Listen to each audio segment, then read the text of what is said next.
Hello and welcome to this week's episode of Did Shakespeare. I'm your host, Cassidy Cash, that Shakespeare girl. This is the YouTube video where we go behind the scenes of William Shakespeare's life and theater in 16th century London. And we take a look at interesting questions and explore their answers.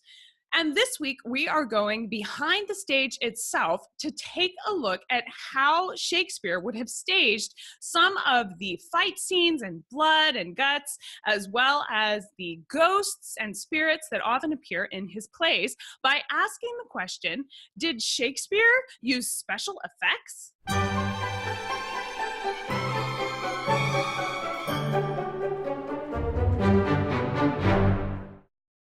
If you've been following along with Did Shakespeare, you've seen the episode where we discussed that William Shakespeare's plays were staged in a minimal environment. They didn't have the modern technology that we think of today with the theater, including some basics like lighting. They didn't have electric lighting, and that's why the Globe was open. Those actors and the people putting on the play relied heavily on daylight to be able to see what they were doing. And the audience needed the daylight to be able to see what was going on stage.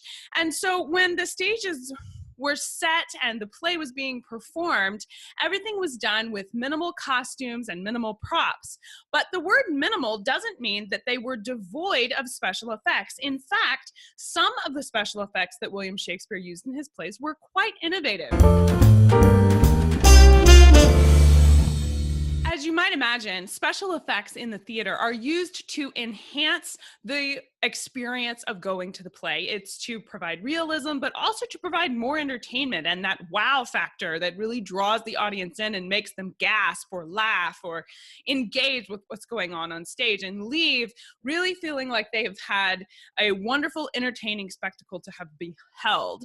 Now, some of the special effects that they have would include, obviously, there was a cannon because in 1613, the Globe Theater actually burned down from a misfire of a cannon that was being used as a special effect. So that one's pretty popular that a lot of people know about, but there were also trap doors and wires, ropes, harnesses, fireworks, flower petals, music. They brought live animals on stage and actually the innards of some dead animals, like the blood and guts from animals, including their bones, were often used to mimic the bloody scenes on stage. So in Titus Andronicus, you would have had things like blood-soaked handkerchiefs or the sack filled with blood that an actor would keep under his clothes, and then when they got attacked, they would bleed, and it would look like there was this bloody fight going on stage. And so that was the way that fights were often staged, to make the blood look real and to make the actor look as if he had gotten hurt. Now, the cannon was there to provide sounds of a battlefield or to provide the heraldry of a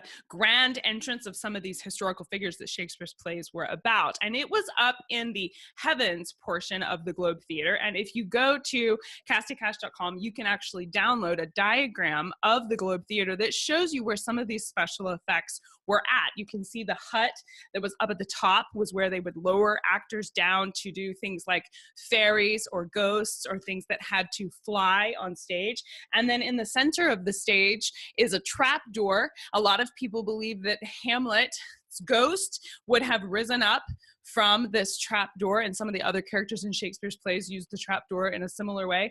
And so you can download and look at exactly where some of these would have been positioned in the Globe Theater in this download. This is a free download for subscribing to the email list. So if you join the email list, you can get this, but you can also just look at it at the website as well. And it's a great resource for seeing where some of these special effects would have happened. But the cannon itself was interesting to me because I always wondered, why did it burn down from cannon fire? It's a theater. Why were they firing a cannon in the theater?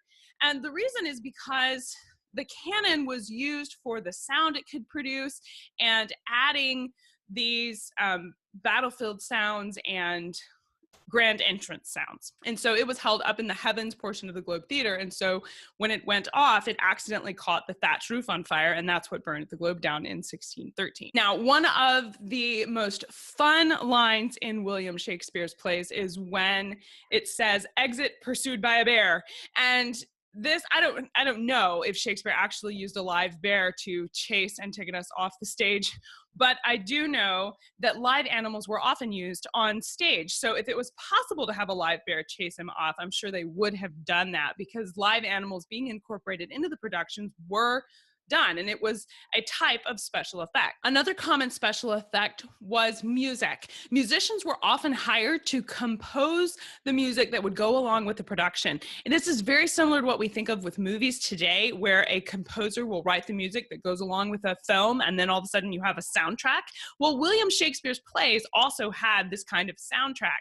There were musicians who were hired to write the music that would go along with the play. We know of one particular man named Robert Johnson, who was a musician commissioned to write the music that went with The Tempest. And there was a special balcony above the stage where during productions, the musicians would sit and perform the music that accompanied the action on stage. Speaking of The Tempest, another fun special effect was thunder. There was a seesaw type apparatus that was stored up in the heavens that was used to create the sound of thunder during a thunderstorm.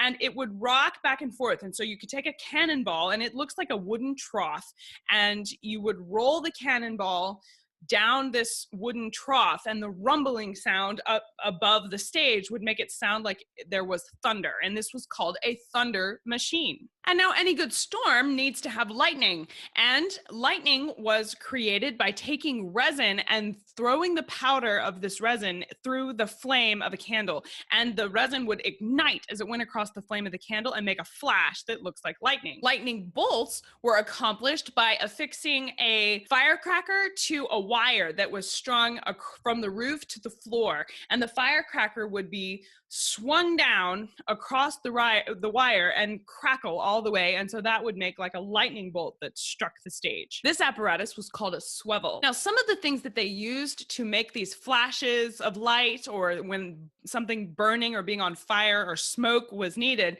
the things that they burned to make these special effects occur often smelled very bad. Some of the material was even made from actual animal dung, and so it was really very stinky. And some historians think that in Macbeth, when the witches talk about the fog and filthy air, they're talking about the actual air in the theater, because the smoke and the fire that had been used to create the special effects during the play had made the air inside the theater smell very bad. Gunpowder in the 16th century could actually be purchased from your local grocer or an ironmonger. And so firecrackers were made by taking this gunpowder, wrapping it in paper, and then lighting it on fire. And so then the sparks and the bang from the fire catching was this homemade kind of firecracker. We've already talked about how ghosts and fairies and things that needed to fly could be lowered down from the hut or actually come up through the trapdoor using a variety of wires and harnesses, levers, and pulleys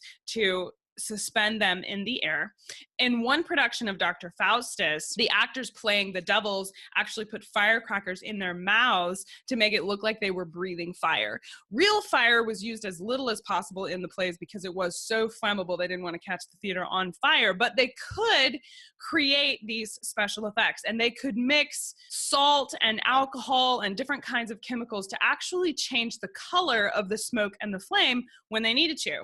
So if you think about all of the different kinds of special effects they had in the theater, the production itself was actually fairly elaborate and a lot similar to what we have today, with the exception of the special lighting.